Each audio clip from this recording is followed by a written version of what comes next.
Halo, apa kabar semuanya? Mudah-mudahan semuanya sehat selalu.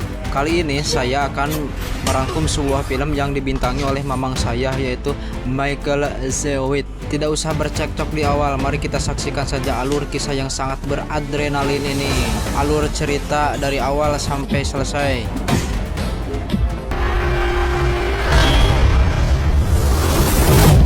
Di awal film kita dimulai dengan seorang mantan kapten pasukan khusus yang bernama Zon. Kita panggil aja Zon biasa, bukan Zon Rambo ya. Diketahui Zon mengalami gangguan mental setelah semua anak buahnya dibantai saat pertempuran di zona perang. Mamang John, ia mau meminum dengan 2 buah peluru. Kemudian peluru tersebut dimasukkan minuman vodka. Lalu kedua peluru tersebut dimasukkan ke dalam pistolnya yang akan ditembakkan ke dirinya sendiri. Hal tersebut ia lakukan sebagai bentuk apakah dirinya masih layak hidup atau tidak. Tapi keinginan yang kuat sutradara, Mamang John tetap hidup. Yang gak rame tuh kalau nggak ada Mamang John lah. Setelah itu, Zon membeli minuman di toko. Tiba-tiba datang 2 orang pria yang mengambil uang di kasir, lalu menyuruh semua orang untuk menunduk. Namun John tetap santai-santailah Mamang Zon mah, memilih minuman yang akan dibelinya. John mengatakan kepada si pria kalau menodong senjata itu harusnya di kepala. Zon yang kembali teringat saat di medan perang, akhirnya dia melampiaskan ke preman tersebut. Jangan salahkan Mamang John, salah kalian sendiri sudah mengganggu singa. Keesokan harinya saat di rumah, Zon kedatangan seseorang yang langsung memarahinya. Orang tersebut ternyata adiknya sendiri yang bernama Cindy. Cindy kesal karena John kelupaan membawanya atau menjemputnya di bandara. John yang merasa bersalah, ia meminta maaf kepada Cindy dan akhirnya mereka pun saling berpelukan. Di saat mereka sedang berada di kafe, Cindy menceritakan kalau dirinya akan kembali ke Brazil dalam 2 hari. Diketahui Cindy ini sekarang menjadi anggota aktivis kemanusiaan di sebuah kota kecil yang ada di Brazil. Singkat cerita, Cindy sudah kembali ke Brazil. Di sana kita diperkenalkan dengan seorang polisi yang bernama Katarina yang sedang ditugaskan menjaga kota kecil tersebut. Hingga Katarina mendapat kabar kalau ada salah satu aktivis Amerika sedang sekarat di pinggir pantai. Saat dilihat ternyata orang tersebut adalah Cindy. Setelah kejadian itu, atasan Cindy yang bernama Manny langsung menghubungi John untuk memberitahu kalau adiknya ditemukan sedang sekarat di pinggir pantai. John yang mendengar hal itu langsung pergi ke Brazil. Adegan berpindah ke seorang detektif yang bernama Tiago yang kala itu menangkap beberapa orang yang disinyalir telah membawa senjata ilegal. Kemudian Katarina datang ke sana. Ia merasa terkejut dengan aksi Tiago karena selain ini wilayah tugasnya dia. Tiago juga sering menangkap penjahat secara kejam. Hal tersebut membuat Katarina merasa sedikit kurang setuju. Kemudian salah satu warga mencoba menyerang Tiago yang membuat ketegangan semakin memanas. Warga dan polisi saling menodongkan pistol mereka karena tidak mau ada pertumpahan darah. Akhirnya Tiago membuat kesepakatan dengan mereka, yaitu melakukan duel antara anak buah Tiago dengan salah satu warga yang paling kuat di sana. Tiago mengatakan jika perwakilan mereka menang dari anak buahnya, Tiago berjanji tidak akan datang lagi ke kota kecil tersebut. Inilah anak buah Tiago yang bernama Bororo yang akan melakukan duel dengan perwakilan dari mereka.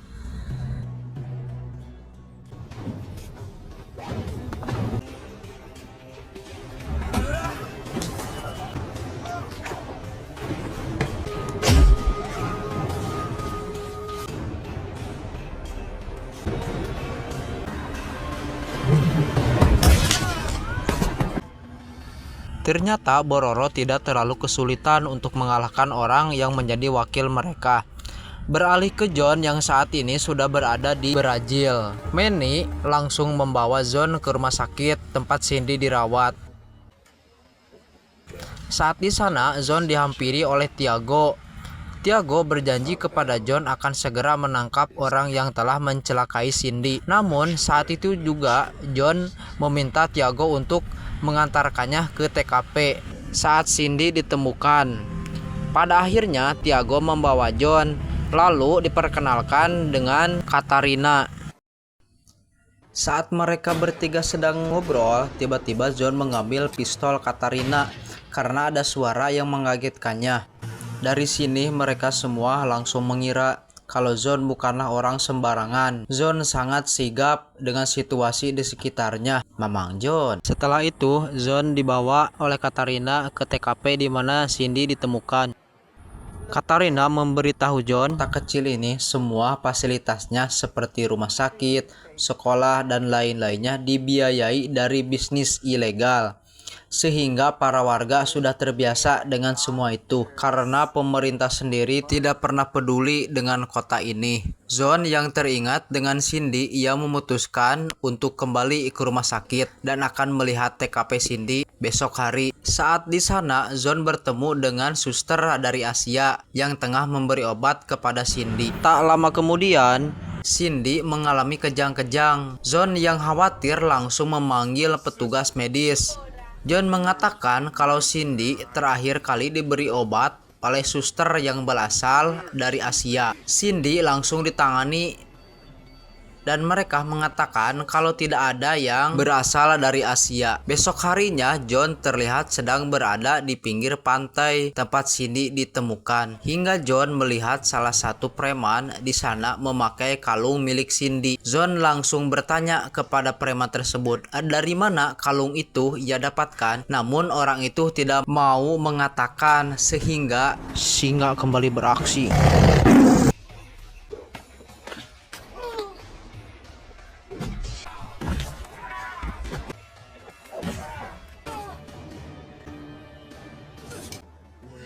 Tiba-tiba Katarina datang untuk melerai mereka. Akhirnya orang itu mengatakan kalau Cindy adalah orang yang merawat adik kecilnya. Sayangnya adiknya itu kini telah diculik. Orang itu lalu memberikan buku harian milik Cindy kepada John. Malam kemudian, John menemukan nomor telepon di dalam buku harian Cindy yang diduga orang terakhir yang Cindy hubungi. John langsung menelepon orang tersebut dan meminta bertemu besok hari. Saat bertemu, orang itu mengatakan kalau ia adalah seorang fotografer yang pernah diminta Cindy untuk memotretnya dari jarak jauh. Karena tidak bisa memberikan banyak petunjuk, akhirnya orang tersebut pamit untuk pergi. Namun saat itu juga John berhasil mengambil flashdisk si fotografer tersebut. Dan saat si fotografer itu naik ke mobilnya, tiba-tiba mobilnya meledak. Lalu disusul segerombolan orang bertato yang menembakkan senjatanya ke arah John.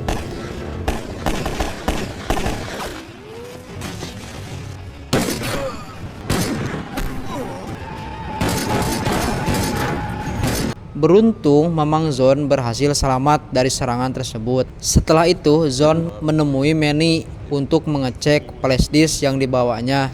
Sambil bercerita kalau dirinya baru saja diserang oleh segerombolan orang bertato seperti Yakuza. Mendengar kata Yakuza, Manny langsung bercerita kalau para Yakuza sudah ada di Brazil dari 50 tahun yang lalu. Mereka kerap kali berbuat jahat dan menculik anak-anak kecil untuk diperjualbelikan. Di sini John berpikir kemungkinan besar Cindy dibuat terluka karena telah mencoba mencampuri urusan mereka. Insting Mamang John. Kemudian John dan Manny menemukan sebuah foto saat Cindy tengah berbincang dengan seorang pria yang sepertinya itu berada di depan sebuah klub malam. Malam harinya, John datang ke klub tersebut untuk menemukan pria yang sebelumnya bersama Cindy di foto.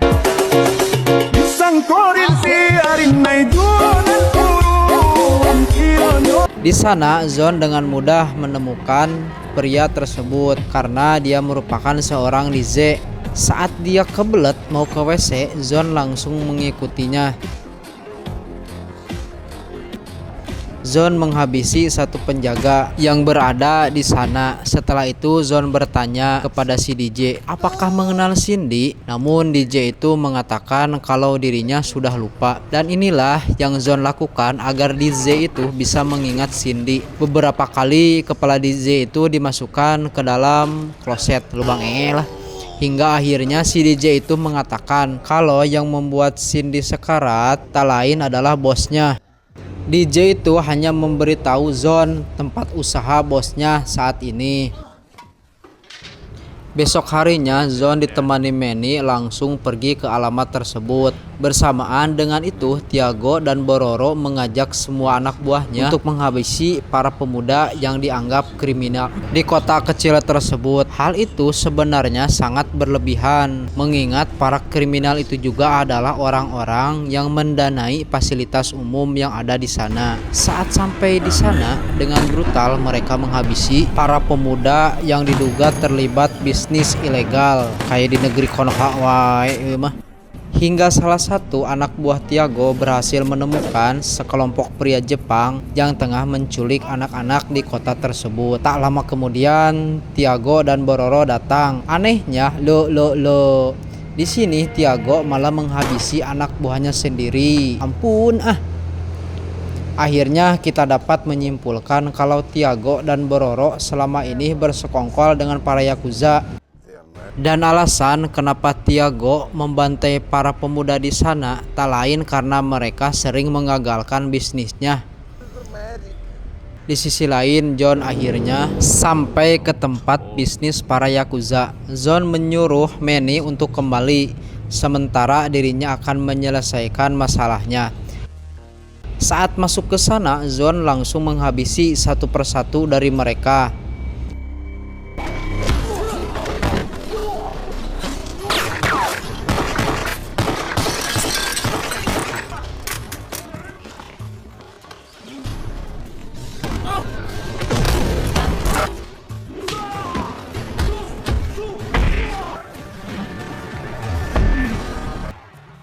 Meskipun mereka cukup banyak, wah tidak masalah tuh Mang John. John berhasil menghabisi mereka semua dengan mudah. Orang yang mengelola tempat tersebut adalah orang yang dulu menyuntikkan racun saat di rumah sakit.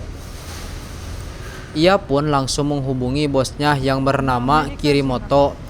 Kirimoto meminta si pengelola kembali ke rumah sakit, sementara permasalahan itu akan diberikan kepada Tiago dan Bororo yang merupakan sekongkol dari mereka. Setelah itu, kita diperlihatkan dengan kekejaman Kirimoto yang menghabisi DJ tersebut.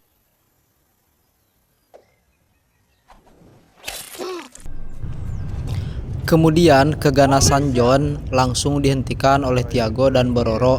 Lalu datang juga Katarina ke sana untuk menghentikannya. John mengatakan kepada mereka kalau dia punya bukti kejahatan Yakuza di dalam sebuah koper yang ia bawa saat di klub malam. Tiago mengatakan kalau koper akan dia bawa untuk dia selidiki. Ketika John keluar bersama Katarina, akhirnya John mencurigai Tiago dan Bororo bersekongkol dengan para Yakuza. Hal itu ia dapat simpulkan saat Tiago menyebutkan nama si DJ yang padahal John tidak pernah menyebutkan dari mana Tiago mengetahuinya. Saat itu juga John menyuruh Katarina untuk menjaga adiknya di rumah sakit, sementara dirinya akan mengintai Tiago dan Bororo. Saat Katarina masuk, ternyata wanita Yakuza itu sudah berada di sana untuk menghabisi Cindy. Tak pikir panjang, Katarina langsung menghabisi wanita Yakuza itu. Di sisi lain, kita diperlihatkan Tiago mengunjungi gudang di pelabuhan. Ternyata saat itu John menyelinap di bagasi mobilnya.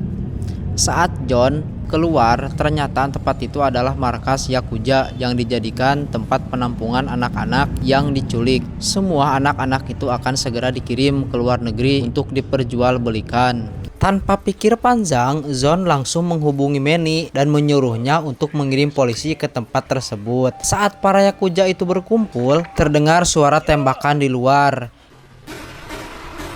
Mereka langsung mengira kalau itu adalah ulah John. Kirimoto pun menyuruh mereka berpencar untuk mencari keberadaan John. John pun lalu masuk ke dalam untuk menghabisi mereka satu persatu.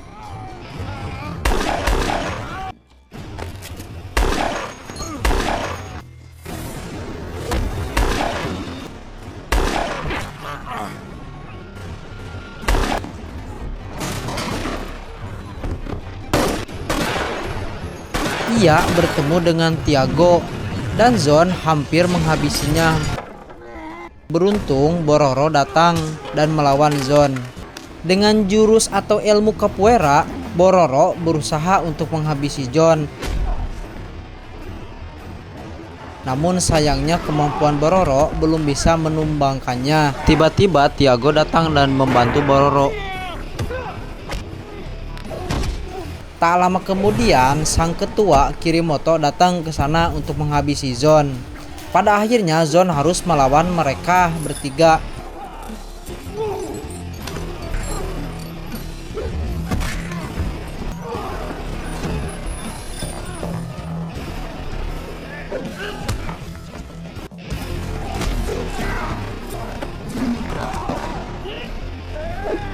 Terlihat John masih bisa mengimbangi mereka. Pada akhirnya Zon berhasil menghabisi Bororo dan Tiago.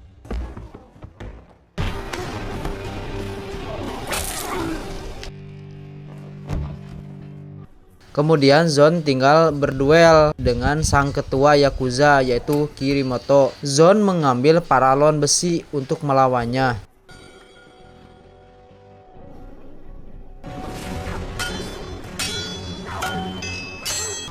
Namun duel yang terjadi sudah dapat kita simpulkan siapa pemenangnya, ya memang Zon.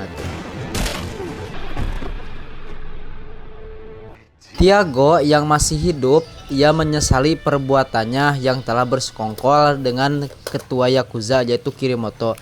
Lalu Zon memberikan pistol untuk memilih bunuh diri atau ditangkap. Saat John berjalan keluar, terdengar suara tembakan yang berarti Tiago memilih menghabisi dirinya sendiri. Seperti biasa, setelah semua kejadian itu selesai, para polisi pun datang untuk menangkap para penjahat yang masih pingsan. Terlihat anak-anak yang akan dijual itu kini berhasil diselamatkan oleh Zon seorang diri. Zon kembali ke rumah sakit. Saat ini Zon masih menunggu adiknya untuk kembali sembuh. Namun dokter itu mengatakan kalau Cindy adiknya akan kembali sembuh setelah dirawat selama beberapa tahun. Hal itu disebabkan luka dalam dan cedera otak yang dialami Cindy yang cukup parah. Esok harinya terlihat Manny dan Zon sedang mengobrol di pinggir pantai. Di sana Manny mengajak Zon untuk bekerja bersamanya. Namun Zon menolak karena ia masih belum siap menjalankan tugas apapun. Hingga akhirnya Manny mengatakan kalau biaya rumah sakit Cindy akan ia tanggung sampai Cindy sehat kembali. John baru tersadar kalau Cindy pasti akan membutuhkan biaya yang sangat banyak, mengingat ia akan terus di rumah sakit selama beberapa tahun. Akhirnya John menerima ajakan tersebut. Kemudian film pun selesai. Sedikit kata di akhir video. Lambat laun semua kebenaran pasti akan terbongkar meskipun itu butuh proses. Sepandai-pandainya tumpai melompat akan jatuh juga. Serapi-rapinya orang menyimpan bangkai pasti akan tercium juga.